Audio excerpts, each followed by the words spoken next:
제가 기억하기로는 이 박경국 원로 목사님께서 이제 은퇴하시기 전에 제가 그때가 2010년 남전도회 헌신 예배 때에 제가 한번 와서 설교했던 것 같습니다. 코로나까지 중간에 좀 이렇게 끼어 있어서 그런지 얼마 안 된 것 같은데도 계산해 보니까 제가 교회 이곳에 아마 금호동에 온 지가 14년 된 것 같아요. 시간이 꽤 많이 흘렀습니다. 저는 제 기억으로는 중학교 2학년 때에 그때에 남성진 전도사님이 사역하실 때에 사실은 저는 교회 다니는 걸 그렇게 극도로 좀 싫어했었어요. 그래서 우리 선생님도 계시는데 그때 공과 공부도 잘 안 들어가던 불량 학생이었습니다.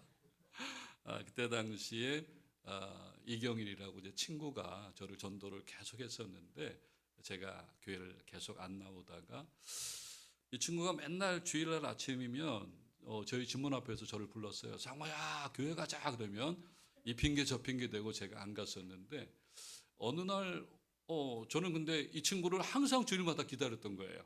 근데 이 친구가 오지를 않았어요. 그래서 그때 제 발로 이렇게 왜 안 오지 이 친구가? 그래가지고 걸어와서 그때 당시에 계단을 올라오면은 교육관이 있었거든요. 근데 문을 이제 빼꼼히 열고서 이렇게 보는데 누구하고 눈이 마주쳤냐면 남성진 전도사님하고 눈이 탁 마주치면서 어이 거기 학생 뭐 하나 들어오지? 그래서 자석처럼 끌려 들어왔던 것이 금강교회의 출발이었던 것 같아요. 그리고 제가 1988년도에 사역을 위해서 이제 교회를 처음 떠나게 되었고요. 그때 생각해 보면 뭐 여러 가지 참 어려움도 있었고 힘든 상황도 있었고 또 나름대로 갈등되는 상황도 있었는데 저에게는 교회가 또 금강교회가 유일한 저의 탈출구였고요. 또 안식처인 것 같습니다.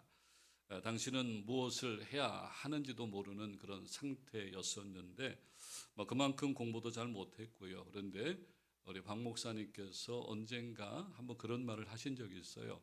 야, 내가 목회를 잘못했나 보다. 이렇게 많은 학생들이 거쳐가고 했는데도 누구 하나 신학교를 가서 목회자가 되겠다는 사람이 없다라는 말을 하신 적이 있어요. 근데 제 마음속에 그 말이 참 이렇게 계속 좀 남아 있더라고요.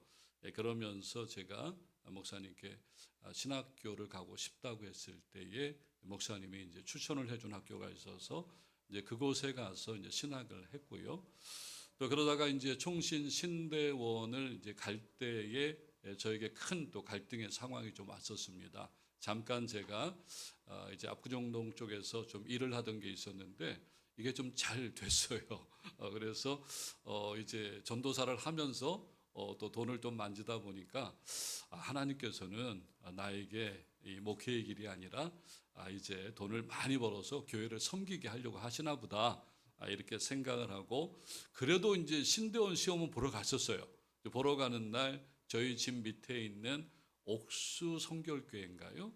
그 교회에서 새벽 기도를 하면서 제가 하나님한테 그랬습니다. 하나님 여기까지만 하겠습니다. 여기까지만. 그리고 시험을 보러 갔는데 시험 공부도 제가 많이 못했거든요. 못했는데 결과가 나왔는데 합격됐다고 인터뷰를 하러 오라는 거예요. 그래서 이게 뭐지? 이건 내 생각하고는 좀 다른데 그렇게 생각하면서 왜냐하면 당시에 뭐 이제 학교 가야 되면 다 하던 것도 그만둬야 돼요. 이 총신은 저희가 말로는 총신 고등학교라고 얘기하거든요. 그 양지에 들어가서 2년 동안은 어찌됐건 저희는 이제 3학년 때는 사당에서 했습니다. 저희는 그렇게 해야 되다 보니까 이렇게 되면은 이게 등록금도 그렇고 모든 게 이게 좀 어려운데 이런 상황이었는데 하나님께서 그 모든 것까지 다 해결을 해 주셨어요. 그래서 입학금에서 학교 졸업할 때까지 제가 전액 장학금을 받고서 이제 학교를 다녔었고요. 제 자랑하려고 지금 한 얘기입니다. 그리고 나서 제가 이제 총신 신대원 3학년 때 좀 빠르게 이제 그 홍제동 쪽에 있는 교회에 이제 전임 사역을 하게 됐어요. 그래서 그곳에서 2년 반을 사역하다가 또 계기가 되어 가지고 영국으로 제가 이제 유학을 또 가게 되었습니다. 그래서 그곳에서 제가 이제 1996년에 갔다가 런던 바이블 칼리지라는 곳에서 공부를 하고 또 서리 유니버시티라는 데서 제가 이제 석사 학위를 다시 하고요. 또 웨일즈에 있는 학교에서 박사 과정을 제가 하고 있었습니다. 그러던 찰나에 몸이 좀 많이 안 좋아졌었어요. 제가 이제 런던에서 런던 장로교회라는 교회를 이제 맡아서 제가 이제 거기서 사역도 하고 있었는데 몸이 너무 안 좋아가지고 저희 이제 동서가 원자력 병원에 이제 그 정신과 과장으로 있어요. 그래서 한번 영국에 왔다가 형님 안 되겠습니다. 런던은 의료 시설이 굉장히 느립니다. 이게 그래서 제가 너무 아파가지고 내시경을 한번 찍자 그랬더니 저희 담당 의사가 한참 뭘 보더니 빨라야 6개월 있다가 한번 찍을 수 있다. 그래서 야 이러다 죽겠다 싶어가지고 한국에 이제 다 병원을 어레인지해서 종합 검사를 이제 그때 하러 나왔었지요. 종합 검사 다 하는데 지금 현재 섬기고 있는 교회에서 어떻게 연결이 돼가지고 연락이 왔어요. 그래서 11월 달 찬양대 헌신 예배인데 한번 설교를 부탁했는데 뭐 여러 가지 어려운 상황이었지만 다 또 연기하고 해서 제가 설교를 하고 다음 날 월요일 날 영국으로 제가 이제 돌아갔지요. 갔는데 한국에서 연락이 계속 와요. 왔으면 좋겠다. 그래서 목사님이 이제 은퇴를 한 4년 앞두고 있었던 때였는데 원로 목사님이 전화를 하셔서 저하고 좀 동역을 하고 자기가 물러나겠다. 그러니까 왔으면 좋겠다. 그래서 저희 내육교회는 뭐 공채로 뽑은 교회가 아니에요. 제가 2007년도에 아파가지고 한국 갔다가 설교 한번 한 것 때문에 잡혀가지고 그 교회에서는 전적으로 저 하나만 가지고 이렇게 해서 제가 이제 청빙 투표하고 해서 원래 3년 하기로 했는데 2008년도에 우리 당회 장로님들이 결정을 해주셔가지고 목사님은 좀 조기 은퇴하시는 걸로 해서 3년 조기 은퇴하시고 제가 바로 2008년도에 43살의 나이에 이제 교회 담임 목사가 되어져서 지금까지 이제 목회를 지금 해오고 있는 거지요. 제가 결혼을 했습니다. 결혼했고요. 제 아이들은 큰 애가 이제 남자아이고 둘째 아이가 여자아이인데 둘 다 지금 다 영국에서 이제 짭을 갖고 살고 있고요. 큰 애는 2022년도 이제 코로나가 막 그 끝날 무렵에 이제 한국에 들어와서 제가 섬기던 교회에서 이제 결혼식을 했고요. 또 돌아갔고요. 저희는 이제 그 항상 9월 달 모든 교회 행사가 끝난 다음에 제 아내와 함께 뭐 영국을 이제 저희는 뭐 이제 뭐 잠깐 휴향차 이렇게 가는 거죠. 갔다가 한 2주 정도 있다가 오곤 하는데요. 아무튼 이렇게 또 은혜 가운데에 오늘 또 귀한 또 자리를 또 우리 장로님들께서 또 허락하시고 또 목사님도 불러주셔서 감사를 드리고요. 사실 교회를 떠나고 사실 저도 굉장히 좀 어렵고 힘들었던 그런 때가 있었어요. 그때 보면은 옛날 교회 이렇게 저녁 때 밤에 와서 기도하러 오면은 거의 항상 문이 잠겨 있었어요. 그래서 한 번은 좀 우리 목사님 안 계시죠? 몰래 담을 넘어서 들어와서 제가 기도도 하고 간 적도 있었는데 아무튼 잠깐씩이지만 그렇게 기도했던 추억이 있던 정말 뭔가 신앙의 뿌리를 저에게 심겨줬던 아름다운 교회였습니다.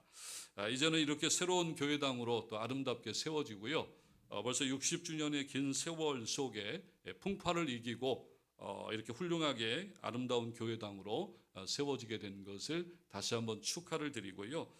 담임 목사님이신 우리 이정규 목사님 학자 같으세요. 딱 봐도요. 이렇게 목사님과 또 모든 우리 당의원 장로님들과 우리 성도들이 한 몸 한 뜻이 되어서 아름답게 이 교회를 섬기며 이 지역에 복음의 빛을 전하는 우리 날마다 부흥하는 교회가 될 수 있기를 주님의 이름으로 축원합니다. 목회자이면서 미래 학자인 이 최윤식이라고 하는 분이 쓴 2020에서 2040 한국교회 미래 인구 주택 조사라는 게 있습니다.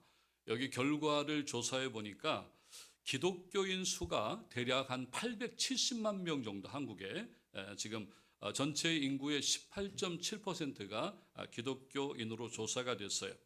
조사 시기에 한국 교회는 이미 성장기를 이제 넘어서 쇠퇴기의 초입에 이제 들어갔다라고 얘기합니다. 그런데 충격적이게도요, 자신의 종교가 기독교라고 응답한 사람들 중에는 이단까지도 여기 포함되어 있습니다.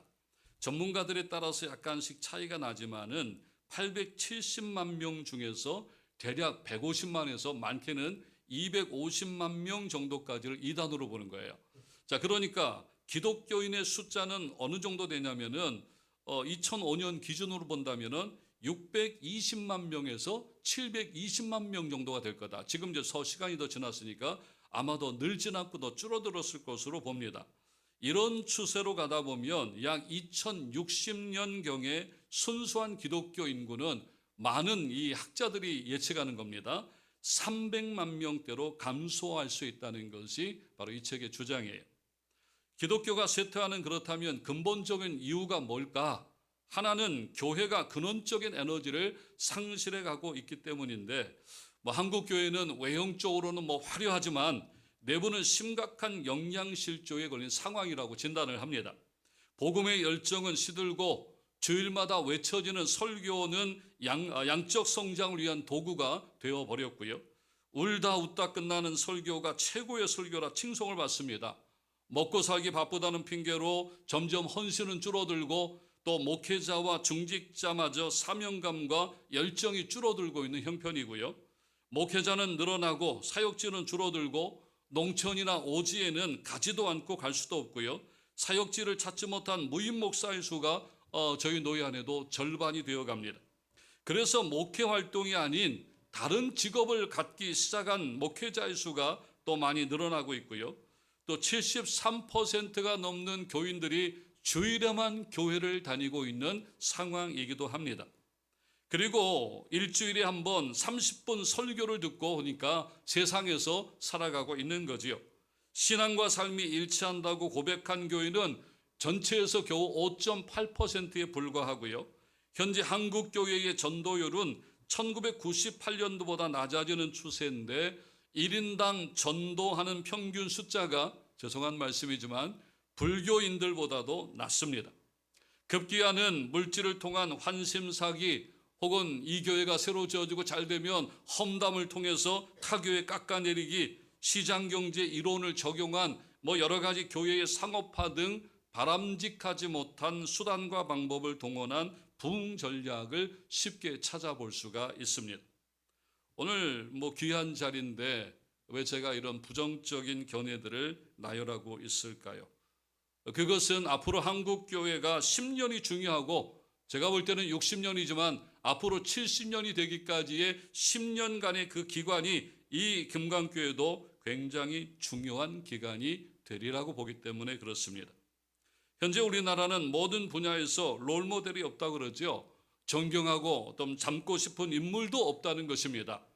교회도 마찬가지예요. 이제 선교 100년이 훨씬 더 넘어갔으면 이제는 세상은 말할 것도 없고 교회 안에서 신앙과 삶의 모델이 되는 선배들이 나와야 되고 또 그런 교회들이 막 나와줘야 되는데 여러분 그런 교회들이 많이 없다는 거지요. 그러다 보니까 늘 과거의 인물들만이 거론되어지고 과거의 교회만 거론되어지고 있는 상황이라는 것입니다. 오늘 본문에 나오는 안디옥 교회의 설립 배경은 이렇습니다. 당시에 유대인들에게만 복음을 전했던 초대 예루살렘 교회의 성도들은 하나님의 강건적인 섭리 가운데에 이제 스데반의 순교 이후에 거센 박해 속에 이제 들어가기 시작합니다. 그래서 이들은 이제 더 이상 예루살렘에서 복음을 전할 수가 없으니까 이제 사마리아 지역으로 안디옥 지역으로 이방인들에게도 이제 복음을 전하기 시작하지요.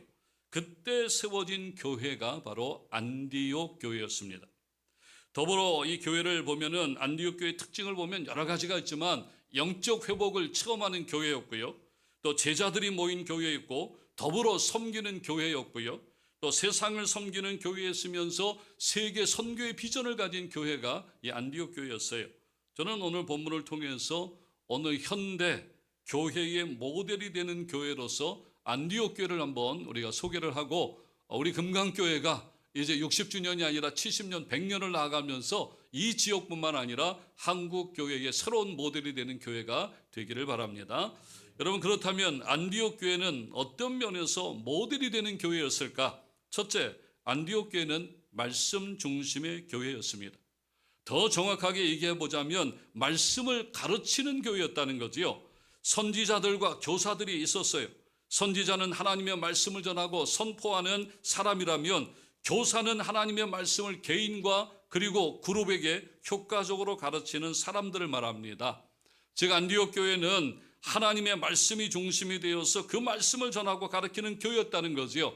제가 생각하기에는 유대인 바나바, 또 흑인 시므온, 구레네 사람 루기오, 혹은 헤롯의 젖동생 마나엔과 정통 바리새인이면서 율법학자인 사울 등 이런 5명의 사람들이 배경과 출신이 다 다른 사람들이었지만 다 말씀을 가르치는 교사들을 의미하는 것 같아요. 우리가 아는 것처럼 사복음서를 보면 예수님의 설교와 선포도 나오지요. 그래서 예수님이 이 땅에 오셔서 하나님 나라를 선포할 때에 말씀도 사역도 하시고 선포 사역도 하시지만 예수님의 명칭 가운데 하나가 라비였어요. 예수님도 뭐 하시던 분이었어요? 하나님의 말씀을 잘 풀어서 가르치는 교사의 역할을 잘 감당했었어요. 나중에 안디옥 교회에서 선교사로 파송받은 바울도요, 나중에 보면은 이제 이러한 면을 본받아서 가는 곳마다 줄기차게 말씀을 선포하기도 하지만, 예를 들면은 두란노 서원 같은 곳에 머물러서 약 3년 동안 하나님의 말씀과 복음을 줄기차게 선포하기도 하지만 가르칩니다. 그래서 아시아에 있는 사람들이 다 복음을 들을 정도라고까지 표현을 하고 있습니다. 이때 말씀을 깨달은 사람들이 이제 돌아가서 각처의 교회를 세우기도 하고요.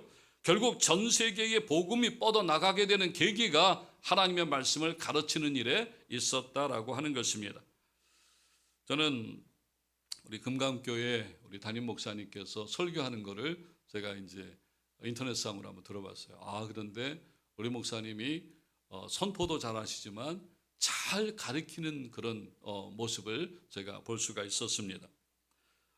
목사님은 줄기차게 설교하시고 가르치시는 이 하나님의 말씀이, 그래서 우리 성도들이 그 말씀을 잘 듣고 이제 교회에서건 가정에서건 자녀들에게건 말씀을 가르치는 교사의 역할을 감당해 나간다면, 아버지나 어머니가 말 그대로 성경 교사가 되어서 가정에서 아이들에게 성경을 일으켜주고 또 말씀을 가르치는 교회가 된다면, 여러분 앞에서 언급했던 교회의 쇠퇴는 절대 없을 것이다 생각합니다. 저는 우리 사랑하는 금강교회가 하나님의 말씀을 잘 가르치고 또 잘 배우는 모델이 되는 교회가 될 수 있기를 주님의 이름으로 축원합니다. 두 번째, 안디옥 교회는 예배 중심의 교회였다는 것이에요. 1절에 보면 5명의 성경 교사들이 나오고요. 2절은 안디옥 교회 성도들의 신앙의 모습이 나오는데 우리가 좀 주목해야 될 부분이 있습니다. 그것은 주를 섬겨 금식할 때라고 하는 표현이에요. 다분히 한국 성경은 섬기는 것이 명확히 무엇인지, 왜 섬기는지, 왜 금식을 하는지 정확하게 알 수가 없게 번역을 해 놓았어요. 그런데 좀 ESV나 좀 쉬운 영어 성경을 보면은 이렇게 번역을 할 수 있습니다. 그들이 주를 예배하는 동안 먹지를 않았다라고요. 그래서 나중에 한번 여러분들이 New Living Translation이나 또 NIV 성경 같은 데를 보시면 이렇게 이제 해석을 해 놓습니다. 여러분, 유대인들은 종종 자기들이 얼마나 하나님을 사랑하는지를 보여주기 위한 방법으로 금식을 했어요. 누가복음 18장 12절 말씀 보면 나는 일회에 2번씩 금식하며 또 소득의 11조를 드리나이다 하는 바리새인의 기도가 나오지요. 여러분, 실제로 정통 바리새인들은 여러분 일주일에 2번씩 금식하면서 여러분 11조를 하나님께 드렸어요. 철저한 바리새인들은 그래서 2번 금식했고, 금식할 때 아주 촉해한 모습으로 다니면서 자기가 얼마나 하나님을 사랑하는지를 사람들에게 보여주면서 과시했었어요. 오죽했으면 예수님께서는 마태복음 6장 16절에 금식할 때 너희는 외식하는 자들과 같이 슬픈 기색을 보이지 말라 하시면서 오히려 금식할 때 머리에 기름을 바르고 얼굴을 씻으라고까지 하셨어요. 여러분, 그것은 사람에게 보이려고 하지 말고 하나님 앞에서 하라는 것이지요. 여러분, 오늘날 이러한 것을 영어로는 fasting이라고 얘기하고요, 단식 혹은 금식이라고 합니다. 유대인들도 유대인들이지만 이 모슬렘 사람들이 라마단 기간을 정해서 금식을 하거든요. 제가 3월 말에 인도네시아 이제 바탐을 선교지를 다녀왔는데 그때 마침 갈 때가 라마단 기간이었어요. 근데 이게 금식인지 이게 더 많이, 음식 소비가 라마단 기간에 훨씬 더 많이 된다는 거예요. 새벽 4시가 되면 마이크에서요, 이제 뭐가 나오냐면 금식 시간이라고 딱 나와요. 그 저녁 6시까지는 밥을 먹지 못합니다. 그런데 웬걸 6시가 지나면 엄청 시켜다 먹고 6시가 지나면 그 다음날 새벽 4시까지 먹어요. 이러다 보니까 오히려 평소 때보다 음식 소비가 더 많이 되어진다라고 이야기를 하더라고요. 여러분, 그런데 오늘 본문의 뉘앙스는 그런 것이 아닙니다. 짧은 3절 안에 금식이라는 단어가 2번 나오는데요, 3절의 금식은 말 그대로 무엇인가 목적을 놓고 하는 금식이었지만 2절에 나오는 금식은 좀 다른 뉘앙스를 줘요. 이게 뭐냐면 하나님을 경배하고 예배하는 일에 몰두하다 보니까 모두 잊어버렸다는 거예요. 먹는 것도 잊어버렸다는 거예요. 저희 교회도 9시에 1부 예배 드리고요, 2부 예배를 11시에 드리는데 저는 뭐 그런 적이 별로 없습니다만 제가 없을 때에 이제 강사 목사님을 초청해서 예배를 드리다 보면 또 오랜만에 오시니까 어떤 분들은 길게 하시는 분이 있잖아요. 12시가 넘어가고 12시 10분, 20분이 되어지면 성도들이 벌써 난리가 납니다. 어디서부터 난리가 나느냐? 식당부터 난리가 나요. 아니, 지금 국이 다 식는데 왜 안 내려오고 뭐 하는 거야? 막 이러면서 난리가 나죠. 그런데 오늘 이 의미는 뭐냐면 예배에 집중하고 말씀에 집중하고 기도에 집중하다 보니까 지금 뭐예요? 점심시간이 지난지도 모르었다는 거예요. 그 다음에 배고픈 것도 잊어버린 가운데에 뭐 했다는 거예요? 계속해서 예배에 집중하고 은혜를 받았다라고 하는 것입니다. 여러분, 우리가 그 마가복음 9장에 보면은 예수님께서 귀신 들린 아이를 고쳐 주었잖아요. 그때 제자들이 와서 물어요. 왜 우리는 안 됐습니까? 그렇게 예수님께서 뭐라고 하십니까? 기도와 금식 외에는 이런 유가 나갈 수 없느니라. 사실은 성경에는 기도만 나왔지만 그 밑에 각주를 보면은 다른 사본에는 금식이 들어있다라고도 표현을 하지요. 여러분, 바로 이런 것입니다. 기도에 몰두하다 보면은 먹는 것도 잊어버릴 때가 있어요. 너무나 놀라운 하나님의 은혜를 사모하면서 그 가운데 예배를 드리다 보면 여러분, 먹는 것도 잊어버릴 때가 있습니다. 과거에 저희가 단기 선교를 한번 다녀오다가 비행기가 좀 사고가 나가지고 이제 일주일을 더 머무르면서 주일을 보낼 때가 있어요. 이 교회를 못 돌아가고 한 호텔에서 이런 장소를 빌려가지고 우리 이제 27명의 우리 성도들이 그곳에서 예배를 드리는데 이제 막 마음이 갈급하고 뜨거운 데다가 돌아도 못 가고 막 이런 여러 가지 걱정과 어려움 속에서 그때 같이 기도를 하는데 얼마나 뜨겁게 기도했던지요. 정말 제가 시간 가는 줄 모르고 기도했던 것 같아요.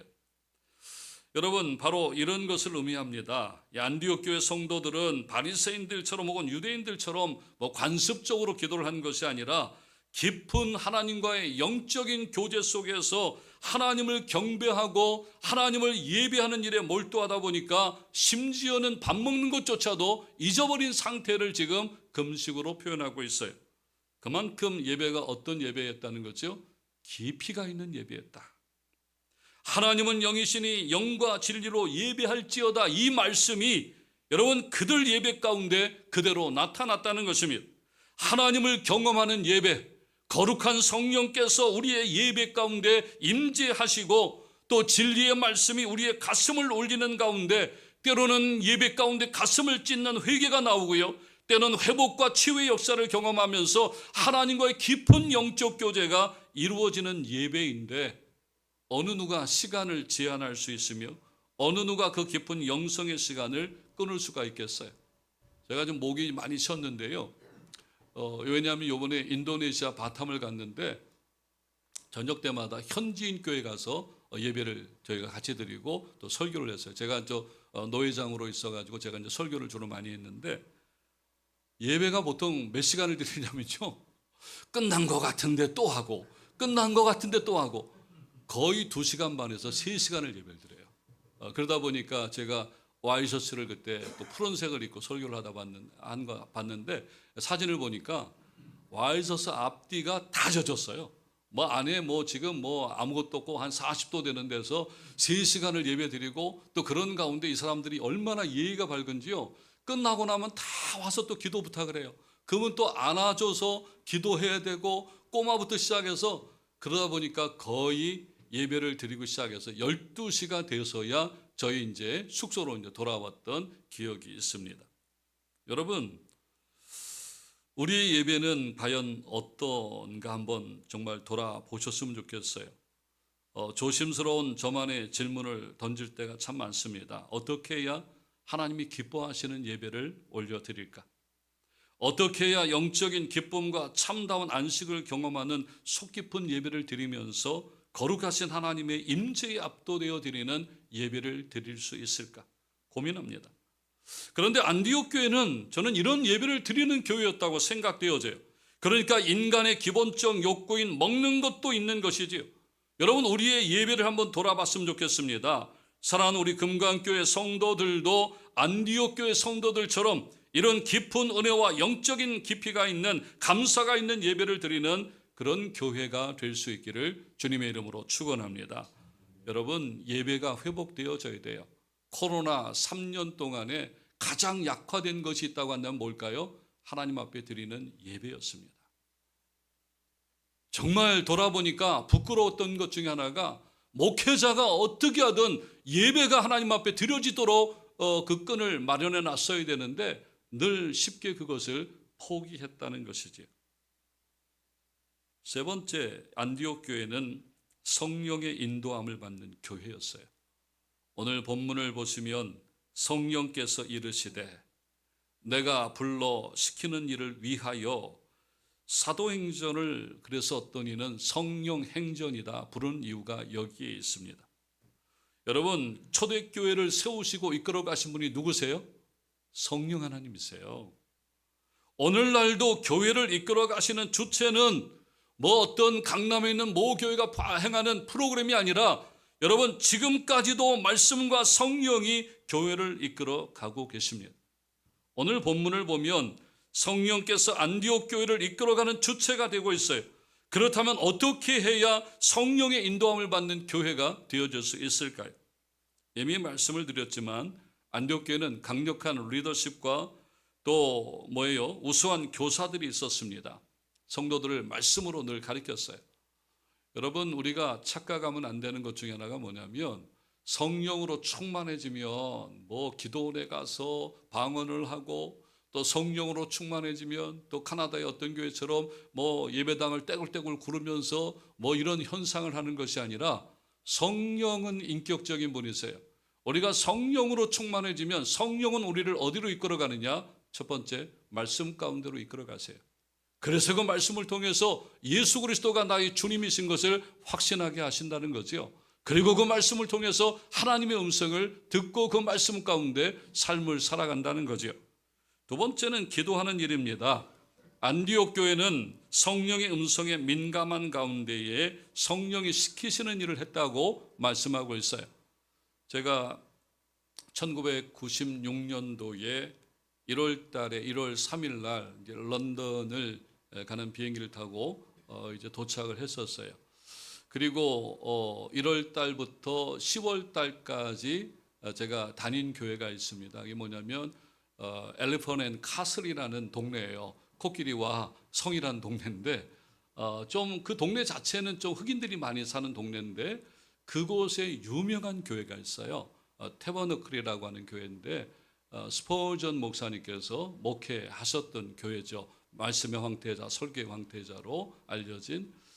근데 이 교회는 좀 굉장히 좀 펀더멘탈, 그러니까 근본적인 교회죠. 그런데 안내나 이런 걸 보면은 여성분들은 절대로 못합니다. 남자분들이 양복 입고 하고요. 여성분들은 다 치마를 입고요. 그 교회 성도들의 가정을 가보면 텔레비전이 일단 없습니다. 그리고 일반 잡지나 이런 것도 안 봐요. 그 성도들은요. 그런 교회인데 그렇다고 이 교회가 굉장히 좀 드라이하고 좀 딱딱한 교회인가? 그렇지가 않아요. 수요일 날 지하실에 가보면 여기에 거의 주일날 왔던 성도들이 다 옵니다. 바쁘게 뛰어오는 소리도 좀 막 해요. 그러면은 그곳에서 목회자가 그 교회에 기도 부탁을 하는 교회들이 세계에서 막 오거든요. 다 수합해가지고 그때 그 시간에 모든 성도들과 함께 그 시간에 기도하는 시간을 가져요. 여러분 얼마나 뜨거운 줄 몰라요. 저도 그곳에 이제 참석해서 함께 기도하는데 스케일이 다릅니다. 그냥 자기 교회를 위해서 기도하는 것보다는요, 세계를 품고 기도하는 교회예요. 그래서 이제 제가 어떤 예화집을 보니까 그분이 갔다 왔는지 안 갔다 왔는지는 모르겠는데 스펄전은 자기 교회를 소개할 때 가장 자랑스럽게 소개하는 것이 지하로 내려가면 성전에 기도하는 곳이었다. 이렇게는 뭐 그런 얘기도 나오더라고요. 제가 10개월 동안 있으면서 가장 많이 은혜를 받던 것이 바로 그곳이었어요. 정말 뜨겁게 기도하고 그 교회는 장로님들이 없습니다. 침례교회이기 때문에 다 디콘들, 집사님들인데 그 집사님들이 거의 일당백의 역할을 감당하면서 그렇게 진행해 가는 걸 볼 수 있었어요. 안디옥 교회는 성령이 함께하는 교회였습니다. 안디옥 교회가 소개될 때마다 언제나 성령이라는 단어가 함께 나오는 것을 볼 수 있고요. 안디옥 교회는 성령이 함께하는 교회였기 때문에 다른 교회가 할 수 없는 큰 일을 감당할 수 있었고요. 능력 있는 교회로 성장해 갈 수 있었어요. 오늘날 교회도 안디옥 교회 같은 말씀과 기도에 거룩한 영성이 필요하다고 저는 생각합니다. 여러분 사람의 말에 의해서가 아니라 성령의 음성에 순종하는 교회가 되어져야 한다는 거지요. 마지막으로 안디옥 교회는 선교하는 교회였습니다. 말씀과 기도 속에 성령의 인도함을 받은 안디옥 교회는 성령의 지시함대로 바나바와 바울을 따로 세워서 금식하며 기도한 다음에 그들에게 안수해서 그들을 선교사로 파송합니다. 여러분 어떻게 생각하십니까? 지금 멀쩡하게 제가 16년가량 목회하고 있는데 이제 전성환 목사 갈아버려야겠어. 그래서 우리 성도들이 반란을 일으켜가지고 그냥 선교사로 나가죠. 뭐 이렇게 했다고 한다면 문제가 되지만 목회를 잘하고 있는 유능한 목사를 우리 이 목사님을 갑자기 어느 날 성령께서 그럴 일 없을 거예요. 네. 선교사로 파송한다는 거예요.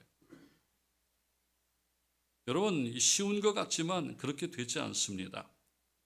가장 탁월하게 그 교회를 이끌고 갔던 바나바, 온유한 마음으로 성도들 보듬어주면서 사울까지 보듬어주면서 인도에 갔던 그 따뜻한 목회자, 그리고 열정을 가지고 변화된 그 심정을 가지고 복음을 카리스마 있게 전거했던 사도 바울, 이 가장 유능한 사람들을 그 교회가 뭘로 보낸 거예요? 선교사로 파송을 한 것입니다. 제가 말씀을 좀 드리고 싶었던 것 중에 하나는 이것입니다. 저희 교회도 2018년에 50주년을 맞았어요. 그리고 지금 이제 56년째를 맞고 있고요. 사실 제가 2018년 50주년 되긴 5년 전에 제가 어느 교회의 50주년 행사에 제가 이제 축사를 맡아서 간 적이 있습니다. 갔는데 그날 임직식이었어요. 이제 교회도 임직식을 하더라고요. 그래서 제가 끝난 다음에 목사님께 여쭤봤어요. 목사님, 50주년 행사를 어떤 걸 또 하셨습니까? 했더니 우리 형편이 안 돼서 임직식밖에 못했어요. 그러더라고요. 그것도 귀한 일이죠. 근데 제가 돌아와서 늘 그게 마음에 남는 거예요. 그래서 돌아와서 이제 다음 달에 우리 당회를 할 때 장로님들하고 좀 심도 깊게 나눴어요. 물론 제가 이제 어느 정도 좀 생각을 했던 것이 있어서 그래서 5년 남았는데 내년부터 5년 남았는데 우리 50주년 좀 그렇게 안 했으면 좋겠습니다. 좀 우리가 좀 세부적인 계획을 세워서 좀 했으면 좋겠습니다. 그래서 첫 번째 안을 제가 낸 것이 일단은 선교지에 우물을 파주든지 교회를 짓든지 한 가지를 하자. 두 번째는 우리가 지역사회에서 50년을 왔다는 것은 이 지역사회에 빚을 지고 있는 것은 마찬가지다. 이 지역사회에 도움이 되는 일을 한 가지를 더 하자. 세 번째는 교회 자체의 행사를 하고 임직식도 하자. 그러려면 뭐가 필요해요? 그냥 되어집니까? 물질이 필요하잖아요. 그래서 저희는 5년 전부터 한 달에 200만 원씩을 세이브를 했어요. 그렇게 해야 된다. 그래서 세이브를 해서 그러면은 5년 지나면 얼마입니까? 1억 2천이잖아요. 그 돈 가지고 우리가 좀 마음껏 쓰자. 제가 이렇게 표방을 했었고요. 이제 그러던 가운데에 필리핀 이제 민다나오라고 하는 지역에 지진 때문에 좀 나오기도 하는데 그곳에 사역하시는 선교사님을 제가 개인적으로 좀 후원하시는 분이 있었는데 연결이 되어서 그곳의 현지 교회, 그러니까 필리핀 사역자가 사역하는 교회를 저주기로 했어요.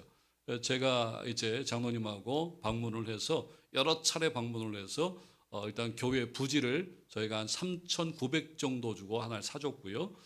그 다음에 이제 저희는 교회를 짓는데 한 6천 정도면 될 줄 알았어요. 근데 뭐 지방 뭐 좀 시골 같은 데가 오면 되겠더라고요. 그런데 저는 처음이니까 이왕이면은 사람도 많고 좀 부흥할 수 있는 지역이면 좋겠다 해서 이제 3,900 주고 이제 교회 땅을 사주고 그런 다음에 한 8천 정도를 들여가지고 교회를 지었어요. 지었는데 그래서 교회만 짓다 보니까 좀 뭔가 허전한 것 같아서 보니까 현지 사역자들이 사택이 좀 없어가지고 고생을 많이 하더라고요. 그래서 옆에다가 방 2개짜리하고 해서 사택을 함께 이제 지어주다 보니까 액수가 1억 2천까지 올라갔어요.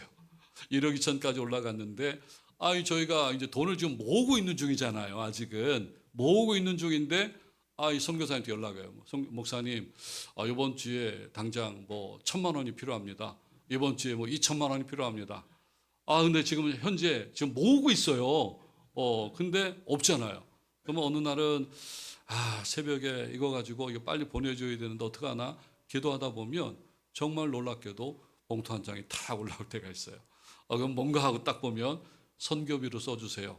근데 돈이 액수가 1,000만 원, 2,000만 원짜리가 올라올 때가 많았었어요. 그러니까 예산은 저희가 1억 2천 잡아놨는데 전체 쓴 것을 보면 한 2억 정도를 저희가 쓴 것 같아요. 이렇게 돌아오는 걸 보니까.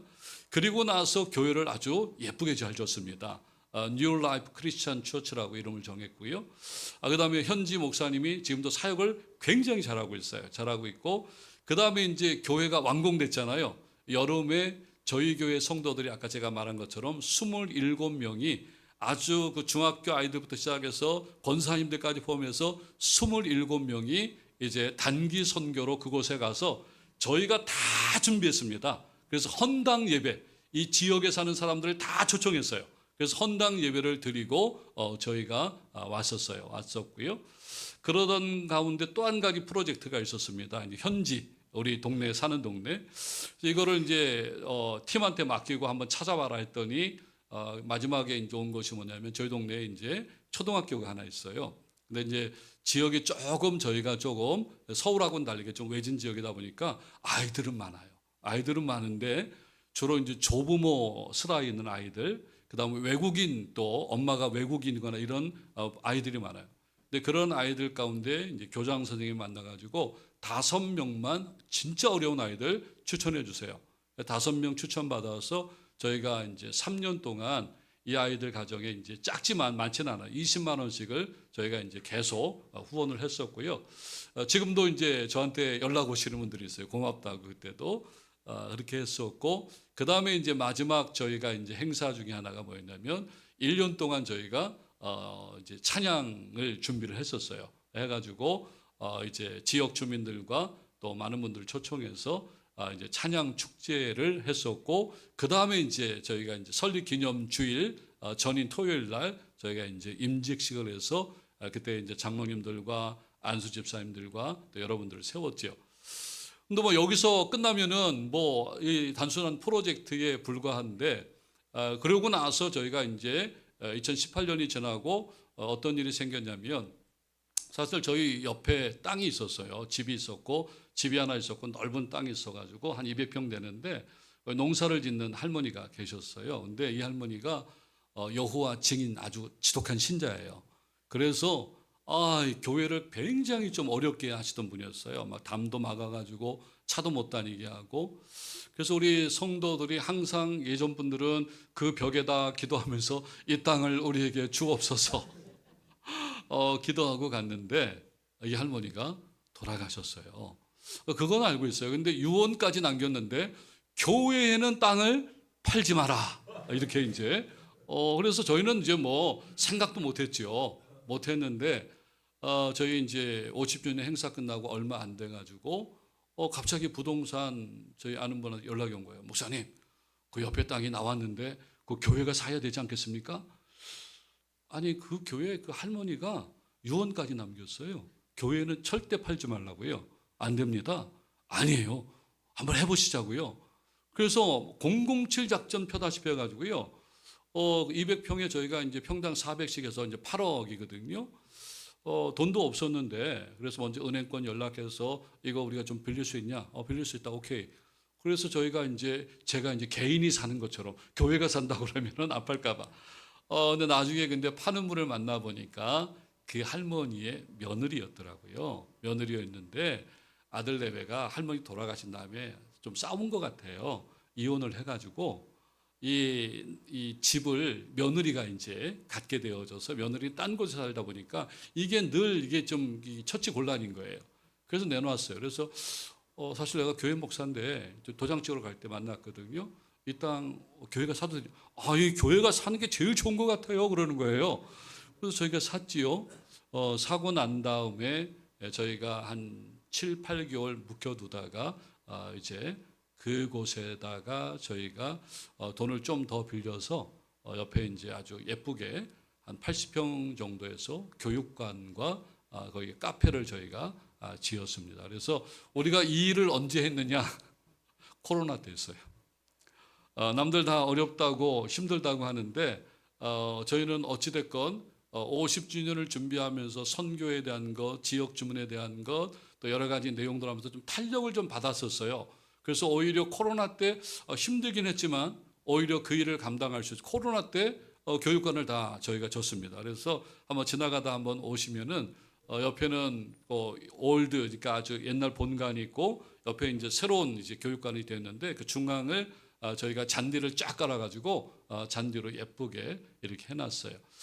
그리고 나서 이제 코로나 기간 동안에 저희 교회에 이제 부목사로 이제 사역자가 한번 돌아오셨는데 이분은 조건이 있었어요. 뭐냐면 자기는 이제 선교사로 이제 희망을 하고 이제 선교 이제 준비가 되는 동안 안수받고 자기 나가겠다. 근데 1년을 있기로 했는데 이분이 코로나 때문에 나가지 못하잖아요. 그러다 보니까 2년을 있었어요. 2년을 있는데 이 친구가 GMS 훈련을 받은 것도 아니고 개인이 이제 은혜를 받아가지고 이제 준비를 하고 있었어요. 사역지는 이제 남아프리카인데 제가 물어봤습니다. 목사님, 선교를 나가시는데 후원 교회가 있습니까? 그랬더니 없습니다. 그러더라고요. 야, 당신 정말 용감하다. 후원 교회도 없이 후원하는 것도 없이 나간다고?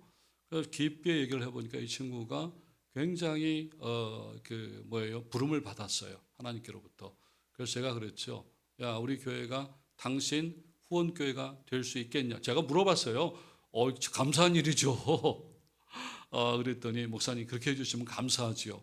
그래서 저희 교회에서 2년 사역을 마치고 23년도 1월이군요. 1월 달에 저희 교회에서 선교사 파송 예배를 드려서 남아프리카로 저희가 선교사를 파송했습니다.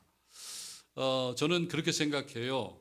저희 내육교회가 제가 처음 부임했을 때에 우리 원로 목사님은 죄송하지만은 선교의 개념이 저하고 좀 달랐어요. 어떻게 하셨냐면 그때 선교비로 한 6천 정도가 통장에 있었어요. 근데 나중에 제가 하다 보니까 돈이 있는데 없대요. 그래서 이게 뭔가, 근데 우리 원로 목사님은 여기서 나오는 이자를 가지고 선교를 하겠다고 이제 생각을 하셨던 옛날 분이시니까 그러셨어요. 그런데 그 돈 6천만 원이 있는 게 아니라 선교회가 있었는데 따로 푸른 선교회라고. 근데 거기에 항상 6천만 원을 썼는데 없대요. 그게 뭔가 했더니 선교비를 선교비로 안 쓰고 묶어놓고 있다 보니까 저희가 이제 앞에 그 주차장이 좀 큰 게 있거든요. 그 밑에를 이제 그 철골로 해가지고 이제 밑에 중간을 이제 저희가 교육관으로 그때 좀 썼었어요. 근데 교육관을 하다 보니까 교육관을 좀 이쁘게 꾸며야 되잖아요. 그러니까 어디서 돈을 빌렸냐면 선교부에서 6천만 원을 빌려다가 거기에 이제 창문 이중창하고 예쁘게 이제 쫙 해놨는데 옆에 택시 운전하시는 분이 시끄럽다고 계속 민원을 넣는 거예요. 그래서 구청에서 나와서 이거 불법이다. 아니, 불법이에요. 왜냐하면 거기가 원래가 주차장 하는 곳인데 거기다가 사람이 이렇게 할 수 있게 교육기관을 만들어 놓은 거거든요. 그래서 다 그거를 한 2달 만에 다 다시 원상복귀를 시키고 돈은 어떻게 되느냐? 6천만 원은 다 날라갔어요. 그런데 선교부에서는 그거를 어디다 꽂았다고? 교회에다 빌려뒀다고 그 6천만 원을 항상 기록을 하고서 받을 생각을 하는 거예요. 제가 그 돈 없애는데 한 6년 걸렸어요.